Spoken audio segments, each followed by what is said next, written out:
Batid natin ang kahalagahan ng edukasyon. Kaya marami sa mga proyekto ng GMA Kapuso Foundation ay para sa pangangailangan ng mga estudyante.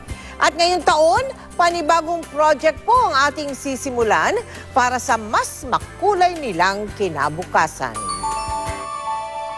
Taong 2003 nang ating sinimula ng Kapuso School Development Project. At ngayong taon, umabot na sa humigit kumulang 500 Kapuso-type classrooms ang ating naipatayo at naipaayos sa iba't ibang dako ng Pilipinas. Ngunit hindi riyan nagtatapos ang ating pagsisikap na mabigyan ng dekalidad na edukasyon ang kabataan. Dahil ngayong taon, inilunsad natin ang ating Kulayan ang Kinabukasan Classrooms Repainting Project.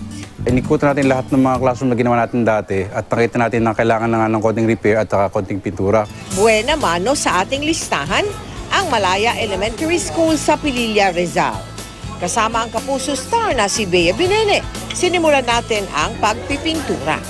Ang ating pinatayong classrooms, itinaguyod din ang mga pangarap ng mga mag-aaral. Napakalaking tulong po ng GMA na mas nakapag-aral pa po ng maayos ang mga estudyante. Kaya sa ating paglunsad ng panibagong proyekto, hangad natin ay gawing mas makulay ang kanilang buhay. Maniwala kayo at sa hindi, napakapalad ninyo dito. Alagaang mabuti ang mga paaralan para sa kapakanan ng mga susunod pang henerasyon. Namahagi rin tayo ng school supplies at mga libro na makatutulong sa mga bata sa darating na pasukan. Napakaswerte po namin na kami nabibiyayaan para sa aming mga mag-aaral. So kinakailangan po nating mahalin ang paaralan.